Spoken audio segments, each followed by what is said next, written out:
I can set 2 to 3 appointments in an hour or less Today? today. Come on. It's like riding a bike. Come on. Come on. I mean, we got an hour, don't we? You want to get on the phone? Yes. What should I do today? Are you willing to get up every single day, get dressed, come in, and do the work? Yes. You see something, you're like, that person's going to make it. How do you see that? Just show up 10 minutes early and stay 5 minutes or 10 minutes late. What successful people do is they know where their commitment is and what it's to, and they don't stop until they do that. Are you able to spot it in people that you don't know? That's all I do is look for talent. 90% of success is mindset. Love that. Get around people doing the dang thing. Yes. If you want to learn, you know how I learned how to do open houses? Yes.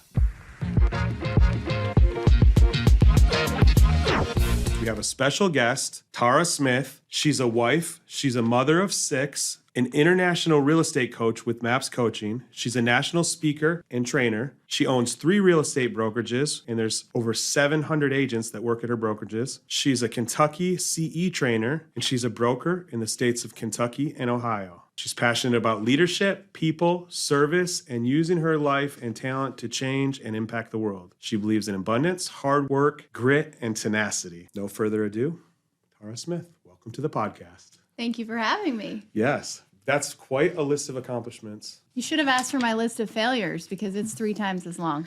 That's awesome. Just a little history. I met Tara when I was working at RE/MAX. She recruited me to Keller Williams. We did a real estate deal together. I think you were my first recruit. Well, come on. The first one? When I started at Keller Williams, they said, go find your white whale. And I guess in the white whale world, they're looking for like a $50, $100 million producer. Yeah. You and I had done a transaction together on Delaware Street. Was it Delaware? Detroit? It was Detroit Street. Detroit? Street? Yeah. And every floor joist in the house was eaten up with termites, Right. and I was the listing agent. No, I was a listing agent. No, I was listing agent. I was a listing agent because the guy was a sexual. You remember I found out in the Yes. middle of the transaction because my broker came to me and showed me a newspaper article where the guy got caught having sex with passed out stripper in the middle of the night. Who might have been dead. It might have been We don't know. dead. Yeah. We didn't know that And- during the deal. but That's I not why did. the white whale thing. But I did, and I had to keep my duty with him, and it got really weird. But anyway, yes. Then the floor joist. It was a tough deal, and it was like an $65,000 or $85,000 house. Yes. And we closed the deal, and after the transaction, you sent me a thank you note. I did. You wrote me a note thanking me for my professionalism in the transaction and for helping work together getting it closed. So when they asked me, first of all, I shouldn't have probably been a recruiter or team leader. I was very underqualified. So I'm working from my brain, which is different. Yeah. And they said, you need to find your white whale. And I thought, who do I really want to be in business with? And the first person I thought of, actually there was only one white whale, was you. And it was because of that win-win mentality and then the fact that you sent the thank you note. Mm-hmm. And so we pulled up your production, and I think you just finished your first year. I think you were about a $2 million producer. 3.5. My Okay. first year was 3.5 million. Well, my white whale in my brain was a $2 million producer. Okay, However, I fine. knew because of your mindset and how you conducted yourself that you were going to be big. Yeah. And I would go around and they'd be like, well, who are you chasing? And I'd be like, Bob Sophia. And people would go, who?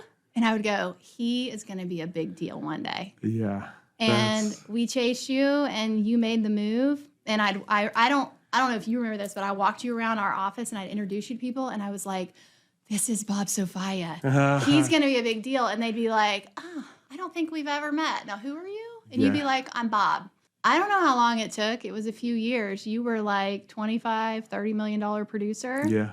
That's how we started. I was starving for information, like starving for it, like asking everyone I could, like, how am I going to get listings? How am I going to grow my business? I was like in desperate need. I remember when I called you to tell you that I was going to come over there because I was in Florida. And maybe you called me or I called you, but I was like, I just can't. It'd be silly for me to. I've realized that it's silly for me not to be there. Like after we had been talking, it was like I had this just this moment in my head. I'm like, I'm in the Well, wrong you place. wanted to build your team Yes. in multiple places. Right. And like, let's be real, in our industry, there are a lot of people that come in Yeah. and they, first of all, don't have goals. Right. They don't have a path. You know, they don't know. But after a year in the business, the fact that you were like, I'm going to build a big business, multiple states. You had a plan, which we talked about. Yeah. And I knew that we needed to be on whatever bus you were on. Yeah. Because I knew you were going to make it. That brings back some great memories. I remember that where that like team mentality came from was the fact that I was running these Facebook ads. I had a picture of a dilapidated house and it said, click to get an updated list of Central Kentucky short sales and foreclosures. And I would get like 60 of them a day. They were costing me like 30 cents a piece. People would fill out this form on Facebook. And then I started asking better questions like, are you going to flip it? Are you going to hold it? You're going to live in it? You know, and then I would just call the people up and be like, but then it got to the point where I couldn't call everyone in one day. And I started getting behind because I was getting so many. I was getting so many. So then the advice that I got from the broker, so I said to the broker, I'm like, look, I can't call these people. Because I was just setting them up on a safe search, right? I was going in, figuring out what areas they wanted to be. And the majority of the people were coming in, they were just looking for a deal. They weren't investors. They were just maybe first-time homebuyers. First-time home buyers that didn't know where to start. Yeah. They knew they wanted to find a deal. So they're like, okay, well, I'll click. This is what I want. I want to find a deal.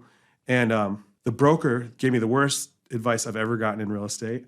She said, give some of them to the agents that aren't doing anything. That have no experience. Either they might have experience sitting around the office, but they weren't doing anything. And it's like they were struggling. Give the leads to the people with the struggling businesses. That was her advice. And I was like, why would I do that? that's the worst advice anyone's ever given me. I didn't even know how bad it was, but that's funny. That's interesting. We got to go back and talk about the move a little bit because something I'll never forget is at your previous, before you came to partner with us, you were a brand new agent. You joined a company. They had a bunch of window offices. Oh, yeah. This is like, I don't forget these things. Oh, yeah. And I they forgot told about you that. that you didn't sell enough real estate to have a window office. So you had to have the interior office. Yes. And when we met, you said, my paper clips are sitting in the box. I don't even want to unpack because I'm not staying in an interior office. Right. And so, I call it the donut hole. yeah. Yeah. Like the thing that I think is really interesting we talk a lot about who you surround yourself with. Like people can either hold you down, put a lid on you, or they basically empower you to reach your potential. And I think a lot of people, at least in our industry, when I sit down with agents and talk about their opportunity with us to grow, a lot of times people will say, well, I told my broker my goals this year and they told me it wasn't possible. Right. And I go, well, what's your goal? Well, to sell 36 houses my first year in the business. Is that possible or not possible? Right. Can a first year agent sell 36 transactions? I did. That's what I'm saying. I did. But it was after, I didn't get a start for 90 days, and I actually got put on probation. So you did 36 in 9 months. Yeah, I got put on probation. In my first full year, I sold 36. So I think I started in July of the year before. So I started my count in January. So, it did, but that's real estate. It takes like a 6-month ramp up, right? Like I didn't know that at the time, but 90 days in, the sales manager took me in his office and said, the broker's name he didn't even use his own authority. He said, the broker has told me that if you don't get your production up in the next 90 days, we're going to have to let you go. So that makes the story even better because they put me on probation. You and I know 36 transactions is possible because you did it. Yeah, right. And I'm always fascinated when people say, I'm here because my first manager or leader or broker or whatever said my goals were impossible. And the reality is it's not easy. Right. 36 isn't easy. No. But it's possible. If you really want it, what do we have to do to support you to get it? And people do it. Think about the training too. The training was like Brian Buffini, which Brian Buffini is great. I mean, he's really got some great pretty big things. Deal. And at that time, no one was like, doesn't matter where the people are, focused on the local market or the local area, which if a new agent comes to me now, I'm not saying who are the people in this area. It's like, who do you know? Who would support you? Anywhere in the world. But you also know now Yeah. There's 1,000 ways to find business. We can't Yeah. even get to all of them. No, right. Database is great for a lot of people, and for others, we got to go meet new people. The investor side of those, because that's what a lot of people like try to get into as investors in the beginning too. I didn't close an investor till 3 years after that, but there was someone that I stayed in contact with for 3 years that actually ended up buying something. I think about how many properties I showed to investors because of that list. Yep. What a waste of time. I mean, as a buyer's agent, to work with an investor is a waste of time. It's tough. It wouldn't be my first Yeah. suggestion. However, like I'm a believer that every action sets off like an equal and opposite reaction. So Yeah. just by getting out and showing properties, you're in action, and Right. other things around you come in your favor because you're moving in that direction. So how much contact do you have with new agents now? How much time do you spend with new agents? I will meet with anyone that asks me to meet with them. I mean, are there people I- that come to you and like say, "What do I do?" If they came to me, I would ask them what their goals are. Okay, so if So I said, "What should I do today?" You're going to say, "What are your goals?" Yeah, what are your goals? And then like I what's want your to. I want to list a house. yeah, what's your commitment level to that? I'm 100% committed. I don't have another choice. Are you willing to get up every single day, get dressed, come in and do the work that it's going to require to list a house? Yeah. Yes, I am. Okay, so how are we going to track and hold you accountable to that? I don't know. What do you suggest? Can you? I'm a new agent. Like, Yeah, because here's the thing: 80. so you're trying to discover whether they're willing to commit to it. Yeah, And because if here's I'm the thing. if I'm asking for action steps, because I feel like that's the thing that I missed out on the most, and that's the thing that I've attached to the most now later in my career, is I'm not looking for the theory. I'm looking for the action steps. Okay. However, let's be real. Okay, statistically, Yep. 85% of real estate agents move brokerages in their first 12 months. That's what my broker told me at the other. And other- then 85% fail out of the business within 18. Why I started there is when you get a real estate license, Right. you just started a business. And when you start a business and you are working in the business, you are your employee. And so then I ask agents, based on how much time you've spent today or this week Yep. working in your business, would you hire and pay yourself? That's really good. And the reality is most of them would not. What if you were writing yourself a $5,000 check every month to do what you do every day? Are you earning that money? If I say I'm 100% committed, like how much time is that going to take? How much time am I going to spend as a new agent if I'm 100% committed? If you're going to list a house, you're probably going to set 2 to 3 appointments to sign one. I can set 2 to 3 appointments in an hour or less Today?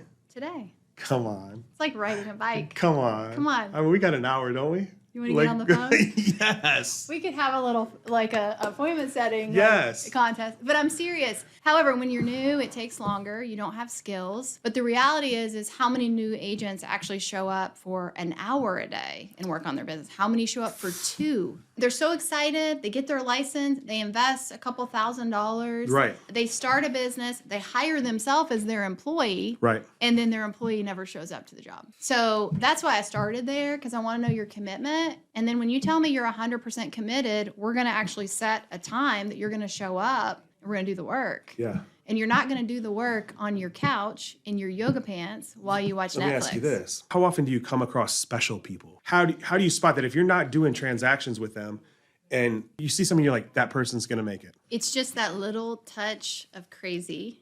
It's passion, right? Right. I think I don't know if it's a book or what it is, but there's a thought. We call it the 2% rule.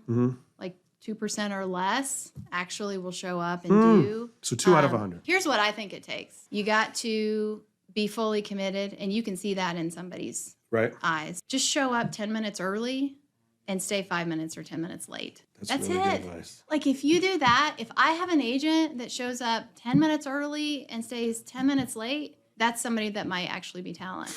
That's where the magic happens too. That's where all the magic happens. It's, But you know, Diana, my mentor, always said, and I always thought it was corny. We would go to her classes and she'd be like, how you show up here is how you show up everywhere. You can see talent. yeah. You teach a class, they're leaning forward a little bit more. Right. You can see them processing what they're learning. Yeah. They're taking notes. Right. They come up after and they ask you questions, and you go, okay, we might have a ringer here, because they're actually there. They're not there to check a box. They're there because they choose to be there, and they want to take something from that and make something happen in their world. And that's how you that's how I see talent show up. That's my question. That's what you see. That's what you see. That's what you identify with. Like, are you able to spot it in people that you don't know? Like, I mean, I guess in the classroom setting, that's one way to do it, right? Like, that's one way you see it, is how people engage in a classroom. But like outside of the classroom, don't we see what we choose to see? I guess. That's all I do is look for talent every day. That's good.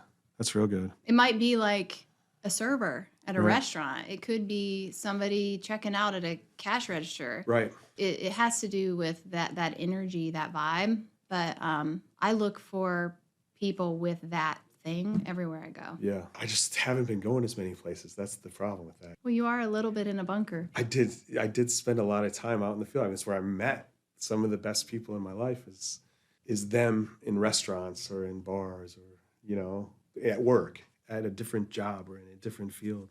Show up to an office, show up to an event. It's interesting, like, we're in real estate, and I've got lots of thoughts about this, but we're in real estate, and real estate agents are actually supposed to spend 10 to 15% of their time networking with other agents. Really? That's like the model for collaboration, growth, all the things. And so, however, when you talk to a lot of agents, they're like, I'm not going to go to that event. It's an absolute waste of my time. Why would I go there? Why would I go hang out with other real estate agents? I don't know. You might sell something off market. You might find something for a client.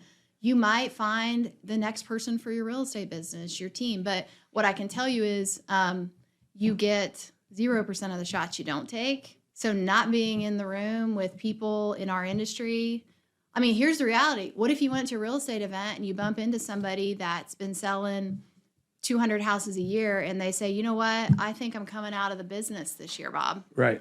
And you go, well, what's your exit strategy? I don't have one. Well, what if we sat down and we talked about an opportunity where I could help service your database and you could continue to make money for the rest of your life? Would you be interested in that? You don't get those opportunities if you're not in the room. I agree with that. What about the people in your life that, because having 700 agents, there's got to be a huge percentage of them that don't do what they say. I want them to all be superstars. I know there's got to be a huge percentage of them that say they're going to do something, they don't do it, and they don't show up, and they show up late, and they leave early, and they're too busy, and they're this, and you know, like, and they don't sell any real estate. And they don't sell any real estate. Yeah. Like that all goes together. What do you do with them? Because obviously you still have a place for them. I think that the constant, unending pursuit of more for no reason can be very damaging. Mm-hmm. And so in our company, we had a season where we would ask people to set goals. We would tell them what their goals should be. Right. And they would ask them to set it, and we go, well, that's good, but I think you should double it. Right. We constantly push people to do more. We push people to build teams. And let's be real, not everybody's wired to lead and manage people. It's not in the best interest of a lot of real estate agents. So my philosophy on this has changed. I'm thinking how we operate. This is how we operate. We ask people what they want out of their business. If they want to sell 2 houses a year, and those 2 houses send their family to Disney World, and they have an amazing time, all I need to know is how to support you in selling 2 houses a year, because that could be the thing for them that matters most. And I've won if I've helped, and they know that we've been a support in that. Is a 2-unit producer a 200-unit producer? No, but my philosophy is we care about people, and our goal is to impact people regardless of their production. Actually, the prima donnas, Bob, are quite a bit more work. We love you. We love you. No, yeah. I just think that, you know what I love? I love to help people and then be grateful and like just acknowledge, thank you for being a part of my journey. I'll get up every day for that and work my tail off for that. I think that's been a lesson for me too, is like, meeting people where they're at, like you're not going to change their motivation. You right? can't. Like as much as you want to. And even, showing them that it's possible and giving them everything you have. You cannot want it more than they want it for themselves. That's a lesson that I've learned. I guess I've learned it several times. That's And you want to go to what- my list of failures. That's probably like it's repeated the most, because right? we see talent in Right. people, and here's the thing: all of us get in our own way all the time. Yeah. I think they get in their way, their mindset, whatever. Yeah. But to kind of shepherd 700 people, you have to create boundaries where at some point you go, we did everything we could possibly do to help them. And they're choosing now Yeah. to not be a partner in their own success. And then I can go to bed at night and sleep knowing that I held up my side of that bargain. Yeah. There was a moment. So, like, a lot of my focus in recruiting over the past couple of years has been new agents. At one point in my head, So you already know you're going to hire 10 and maybe Yeah. get 1 or 2. It's in my just the head, I game. was like, well, I don't want to work with agents that already have bad habits, or whatever people say, whatever people put out there into the world. Like, I had accepted that as my thing. At one point, I think we had like 20 new agents, and it was like, people would say to me, like, how can you work with all those new agents? Doesn't that drive you crazy? It's like, it's all a different story. But then the thing that we've been talking about, and I think the thing that I've learned the most is like people, like, well, first, I can't motivate people. Second, that it doesn't matter if they're a new agent or they've been in the business for 20 years. It's like the superstar that I'm looking for. It's like a different mindset than everybody else. It doesn't matter their experience, because there's so many people that talk about their experience and what they do and what they have. But that's not the person. You could have a 200 unit producer and they're just not a nice human. It's not talent in my Right, world. right. So we hire to culture and mindset, what Yeah. you just said. Yeah. And if you get the right person, you can they want to be coachable and learn At any level. at any level. At any level. Because we should all be doing that all the time. Right. Right? So advice to a new agent is Come work with me. the first thing is figuring out what their commitment level is Yeah. before you can give them advice. Yeah. We just have to know. What if I don't have a commitment level, or they still have something else as a priority? Like their priority is to pay their bills, which I Yeah. think a lot of people get into the business like that. They get in, Most people. right. They take it on as this like dream of big money and a flexible schedule, and they say, okay, well, I'm going to keep my job until I can pay my bills selling real estate. I love it. And I would advise that they do that, because very few people can leave a job and not get paid for 90 days.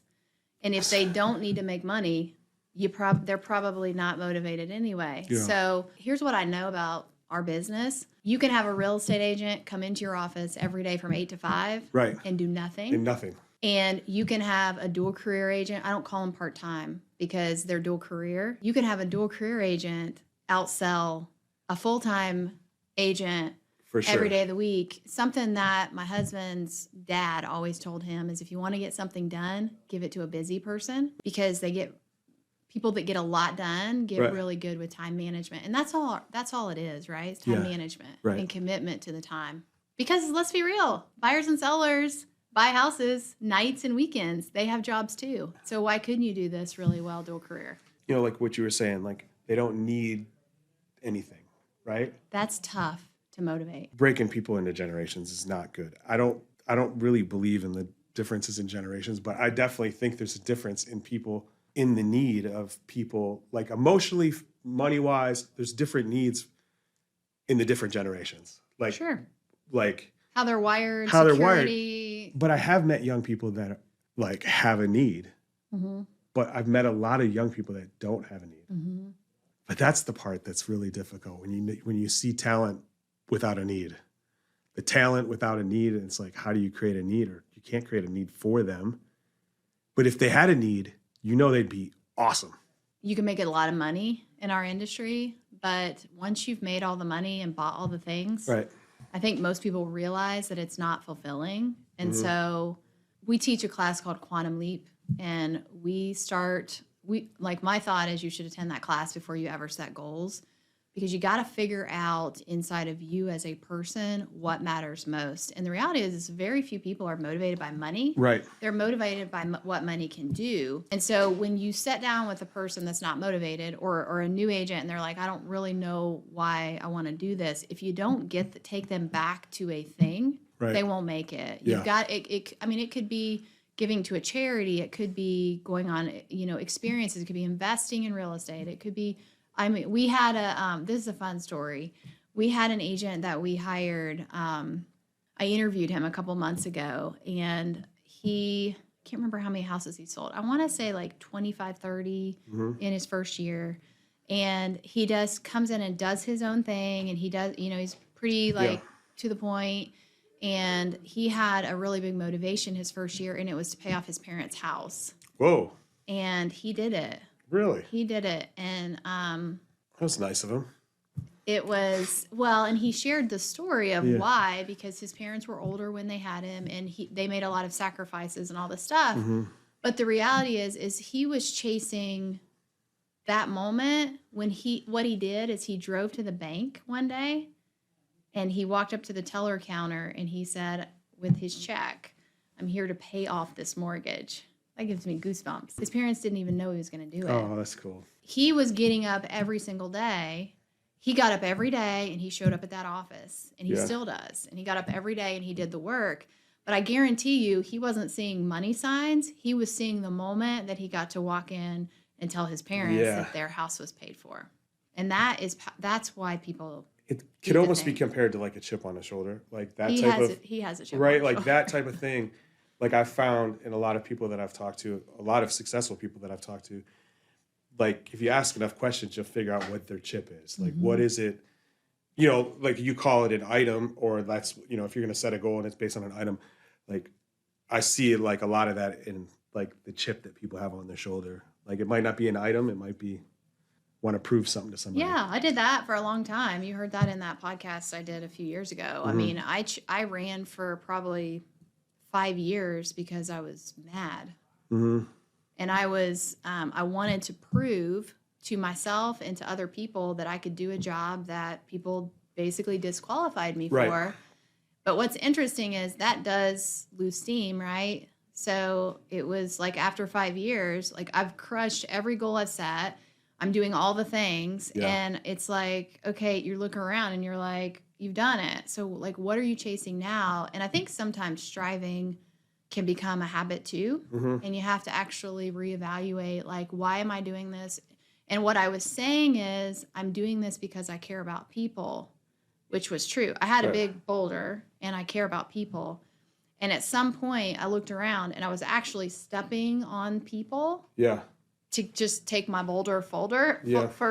And I had to say, you know what? Like, they're all here. Right. Set the rock down and let's take care of the people, because you're here and you can impact people now. And so the chip is very motivating. I use that a lot. I use a boulder. Chip's not going to get it done. I like something really big. But you got to watch it, because it will fry you if you do it too long. Yeah. It can. I think that like this has been a really good conversation so far. It's exciting because I think it'll help a lot of people. There was a period of time we really didn't talk much, but I didn't like a decision you made. Well, now That happens too. No. And I really enjoyed the conversations we've had lately.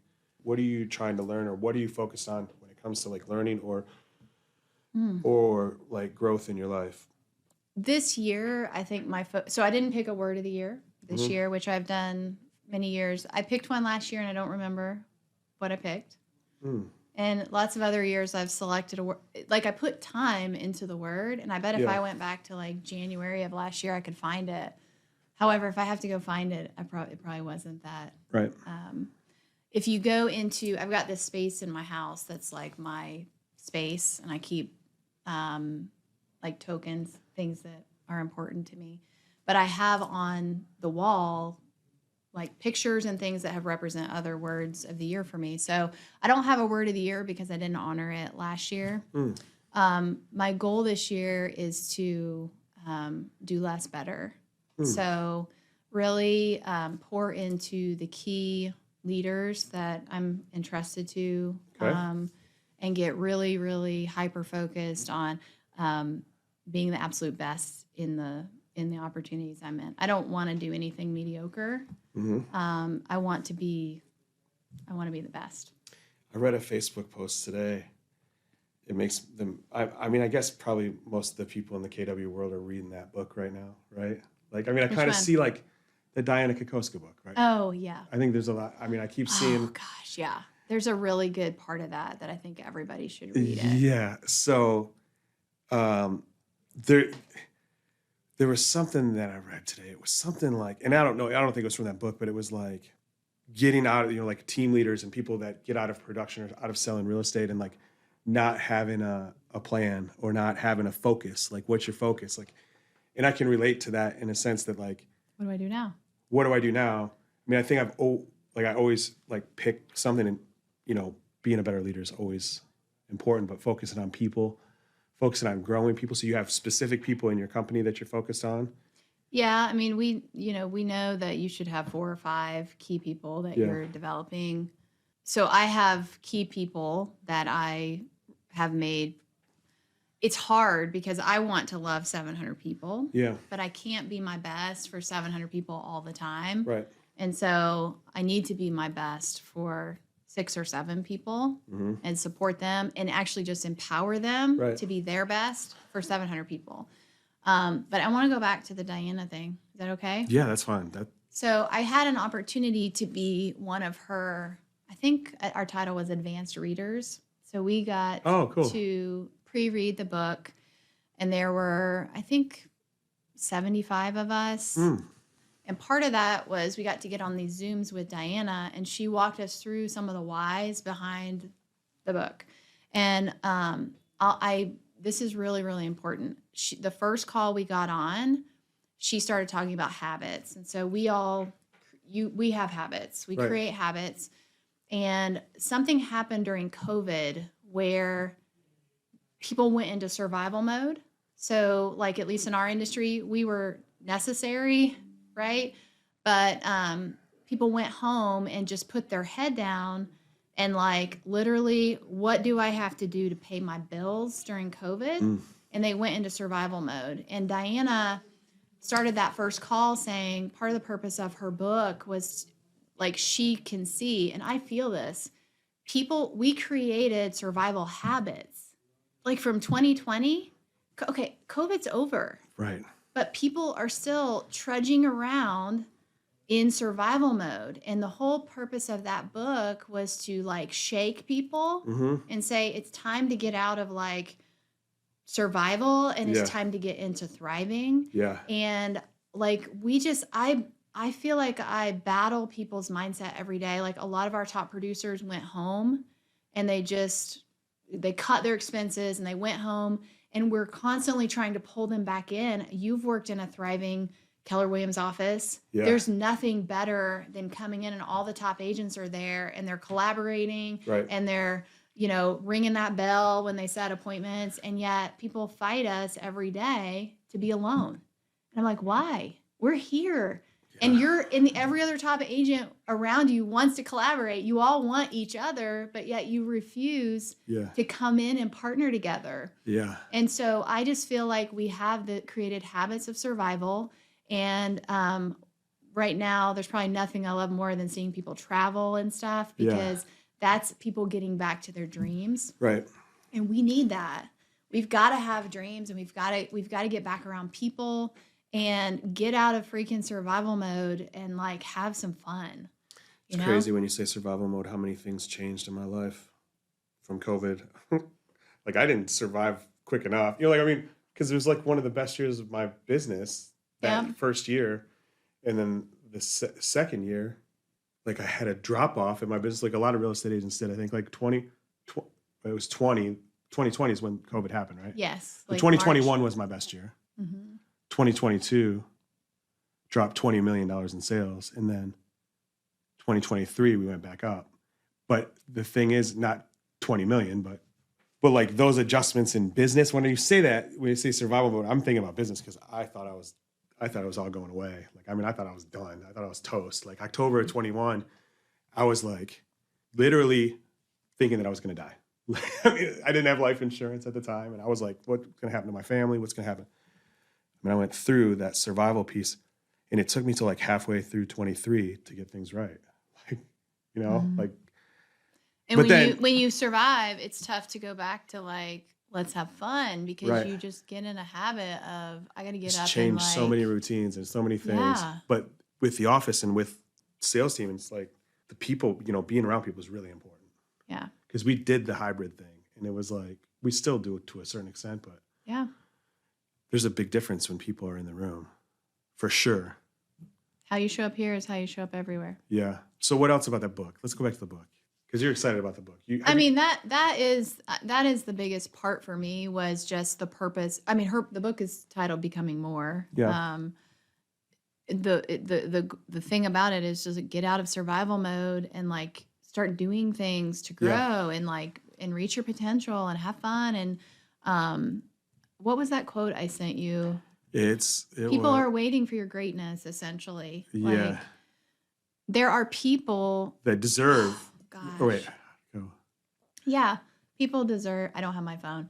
I have a friend right now that found out she has cancer, and she's like 44, 45, and she's really struggling with the path of curing it. Yeah. Right. And I'm in a chat with her, and you can just feel the struggle.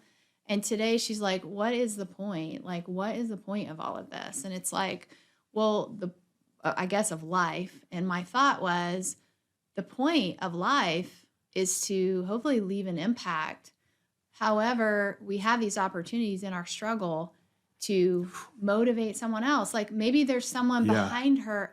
This is how my divorce was. I was like one of the youngest people that I knew that got divorced. And it was hard and it was messy. And like 5 or 10 years later, a lot of people were getting divorced, and they would reach out to me and go like, I'm really struggling, and you've been there. Yeah. And I got to actually treat them differently than a lot of people treated me, which was like pouring into like a karma bucket for me. Right. But I think that there's really beauty in the struggle. And if we stop looking at our struggles, and this is hard, but as a problem, and we go, how can I walk through this gracefully? Because there's probably somebody behind you that needs to see that courage. Yeah. And that's the part of that I'm getting better at, is like sharing the struggle, because I usually keep the struggle to myself, right? Like it's like something I tell Blair is like, we both don't need to carry this weight. Like that's why I don't share things with you, because it's a heavy weight. Yeah.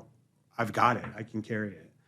And I think that's true when it comes to the struggle. Like if you look at it in a sense, like towards yourself, you look towards yourself, and like the pain that this struggle brings you, it gets heavier that way. But when you think about it in a way, I've had a few different things happen where it's like, I went through this, and now I've gone through it, and I've been able to explain it. And like you said, with the same exact thing.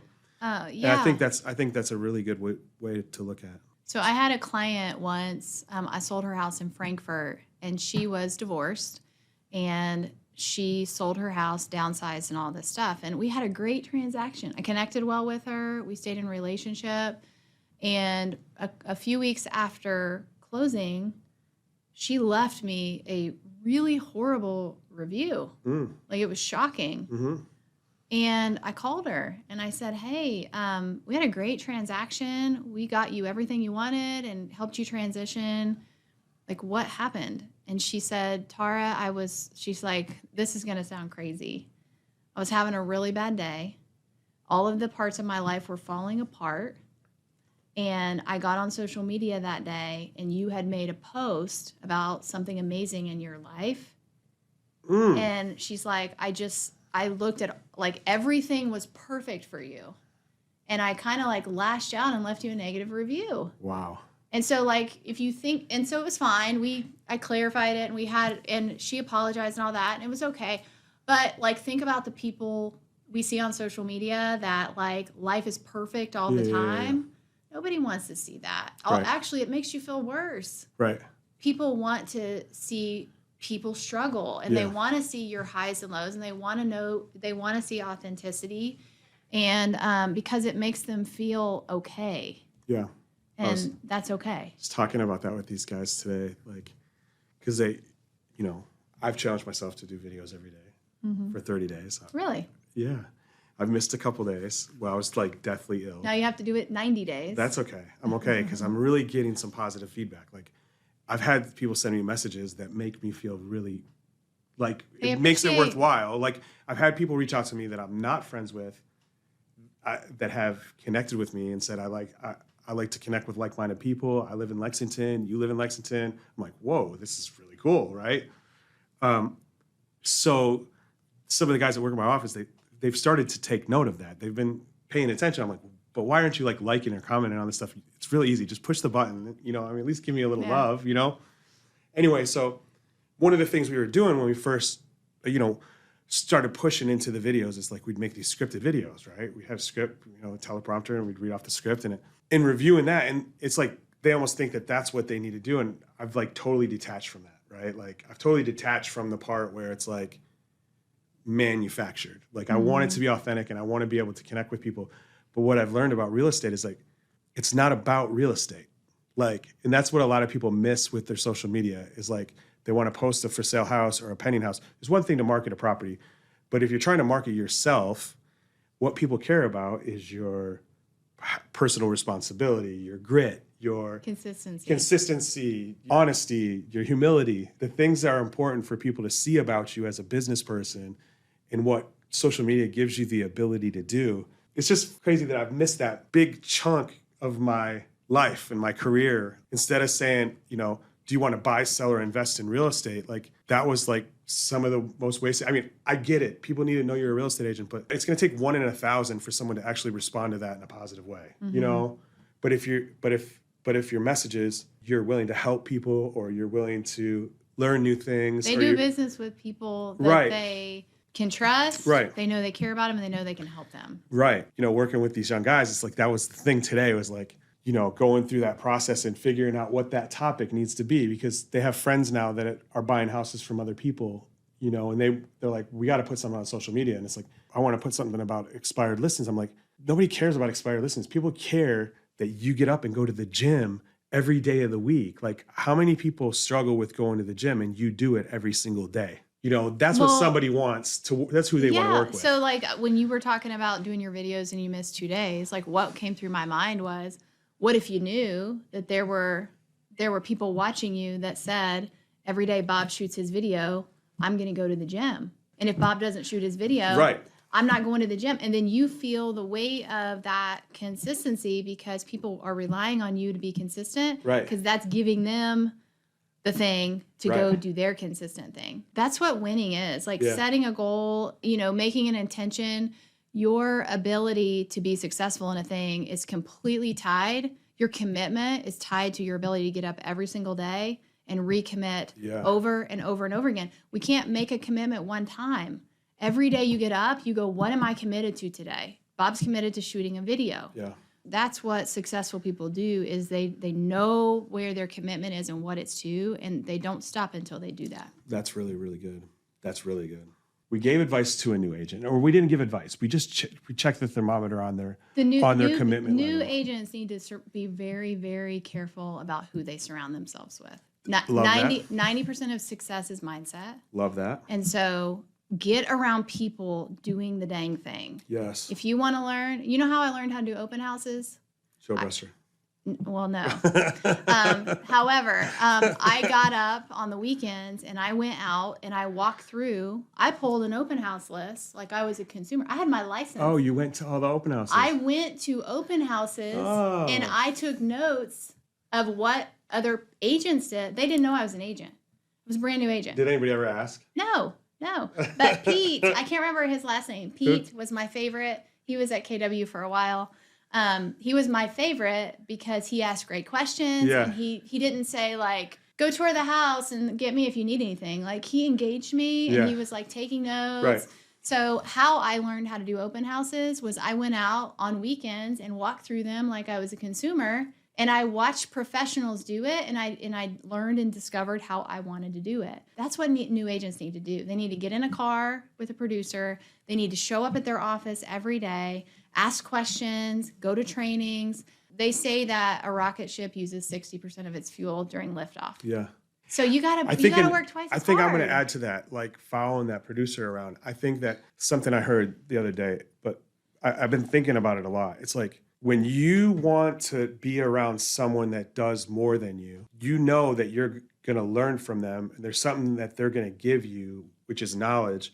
It's like, what can you give to that person? What could you do for somebody that sells more real estate than you?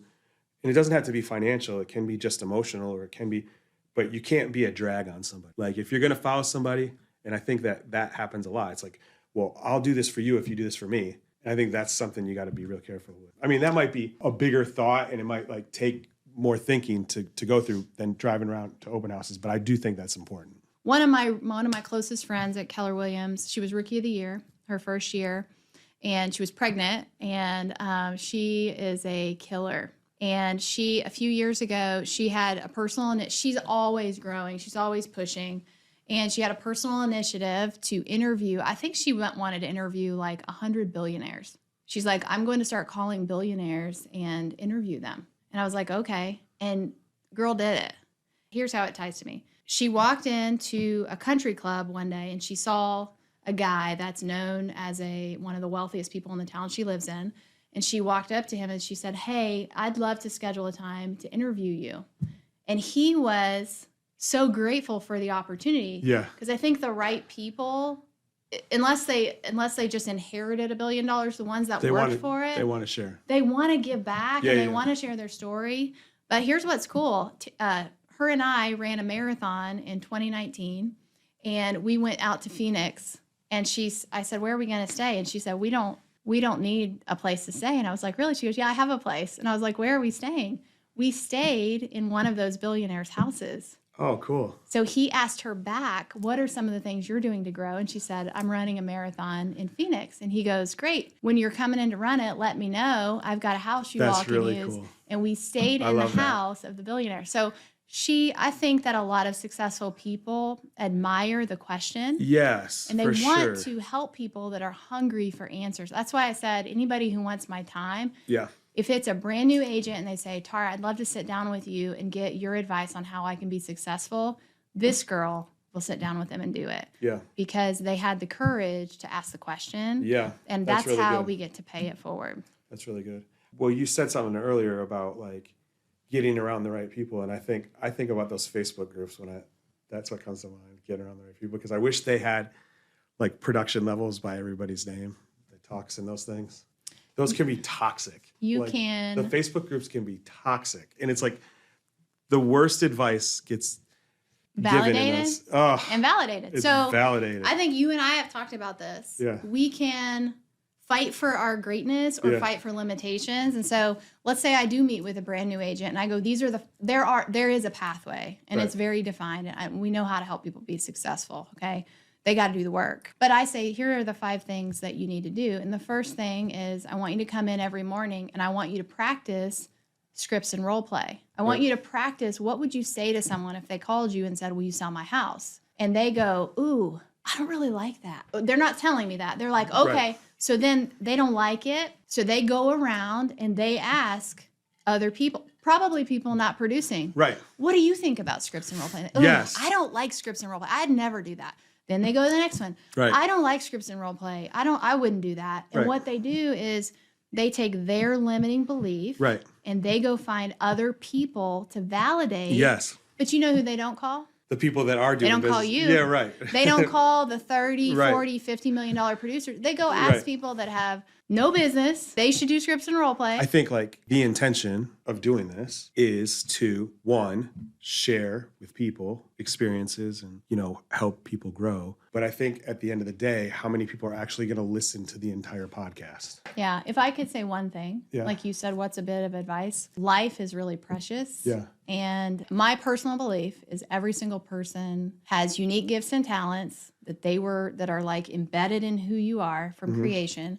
And it's your responsibility to live those. The minutes matter, the hours matter, the weeks matter, and you look up in a minute and it's gone. Yeah. And so don't waste it. Like sometimes for me, sitting home on my couch and just chilling is a really precious time. So I'm not saying you can't rest. Rest is important, but get around amazing people, maximize your life. Yeah. Most people are able to do so much more than they even know or believe for themselves. So get around people that can pull that out of you. Right. You just need one or two people to believe in your greatness and what's possible, like big thinkers. Yeah.